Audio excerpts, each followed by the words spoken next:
Hello, I'm Tracy Grimshaw. Welcome to A Current Affair. We know ice addiction destroys lives and nobody is immune. Even grandmothers and pregnant women are in its grip, spending their pension to pay for the deadly drug. Tonight, we're hearing why. There's nothing worse than a granny junkie. It's disgusting. I never thought, if you'd asked me when I was a child, would I grow up to do this? No, not at all. Wouldn't have entered my head.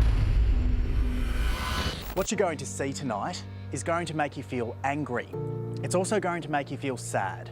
But most of all, it's going to make you realise just how deep the problem of drug dependency is in this community.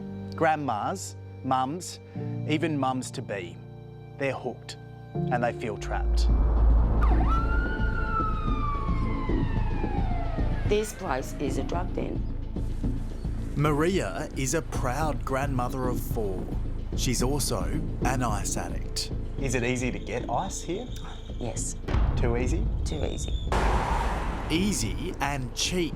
In her neighbourhood, a point of ice, which could have effects on a user for up to 3 days, costs less than $50.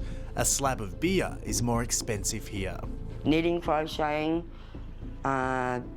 reading. I do a lot of reading while I'm on ice.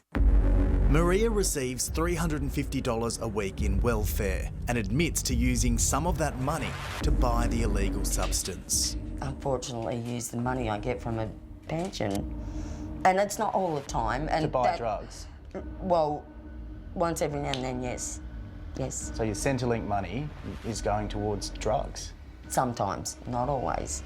She even injects ice with her adult daughter and hates herself for it. It's acceptable for me to sit around and have scotch and that with her. That's fine in society's eyes and in my eyes. But to do the ice with your own daughter, I want to be a decent person. I don't want to do this. It just drives me insane. It's not safe in the bedroom. Maria curses the Department of Housing for moving her from Melbourne to Morwell in country Victoria to live in this Housing Commission block. She claims the rundown conditions and high level of drug use in the neighbourhood makes her more likely to use ice. This place is the biggest trigger I've known, you know, when it comes to wanting to do drugs. She's complained several times and wants to be moved to a development which only has residents who are over 55. If I'm in the over 55s, I won't be even thinking of it. I'll be doing their gardens and that for them. I love gardening. According to Maria, drug use from generation to generation is highly prevalent here. Grandmothers and mothers are doing ice and kids go without. They go without food, they go without morals, they go without education, they go without a lot. It's like $50 a point, you know, that's a lot of money to people on, you know, welfare. In the same block, we find another grandmother, Lizzie. No. Up there now. You're not going walkabout. Last night I smoked some ice. Today, she's caring for her grandson. Here, she changes his nappy mid-interview. Stay still. It's just hard on welfare, being an alcoholic, a drug addict, you know. It's just that vicious cycle. Yeah, I want a society that I can live in where I don't need to every now and then escape on ice, of all things. You know, I hate that it's a filthy drug. There just needs to be some kind of intervention. Samantha is less open about her drug use. Occasionally, I don't gloat or, you know, it's no one's business. Samantha is another mum who has used ice and says the drug is destroying families all around her in Morwell. It is Wild West out there, and all for a drug. You know, people don't know the chemical compounds of it. They don't know.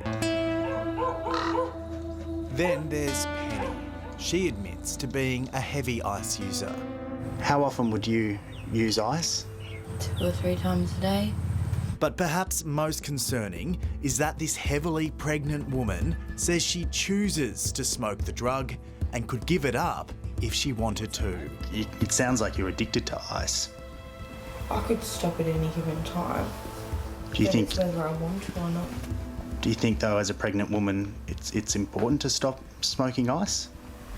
Yeah, I do. Yeah. Well, why don't you stop?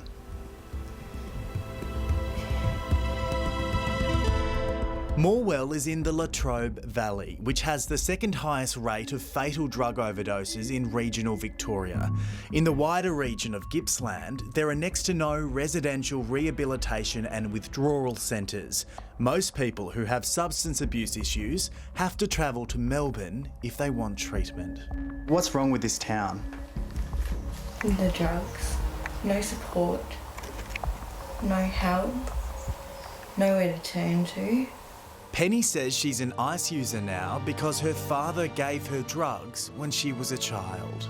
I was first given morphine at the age of 8 for a headache. And after that I couldn't sleep without Finnegan every night. And then it just becomes more and more and more. And then it turns to pot, and then you turn to heroin and everything else and anything else. She defends her daily habit, blaming her parents and her hometown. What do you have to say to people who might think that that you shouldn't be doing this? When you've lived a life that this is all you've known, this is all you've ever been shown. Like, some people, they've been brought up without drugs, without domestic violence, without people drinking every day.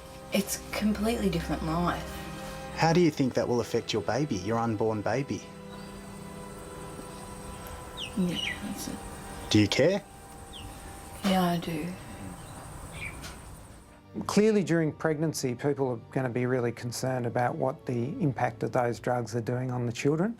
Dr. Stefan Grunet is from Odyssey House, an organisation that helps families experiencing alcohol and drug dependency and provides support and treatment. But clearly for some people, addiction has been going for years and years, and it's part of their family and their friends. My first 2 children, I didn't use drugs. And then halfway through the 3rd one, I ended up using heroin again.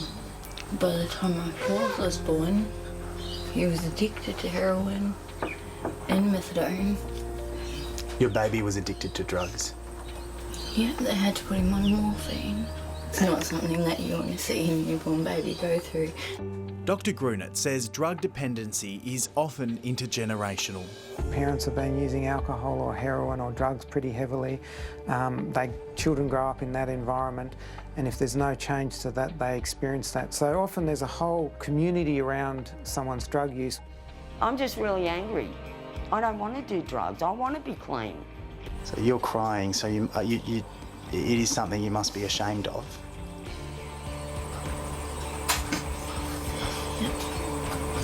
What?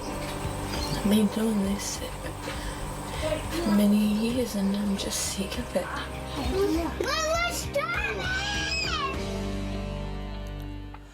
That is hard to watch, isn't it? If you or someone you know is struggling with drug addiction, there's help available. You'll find the links on our website.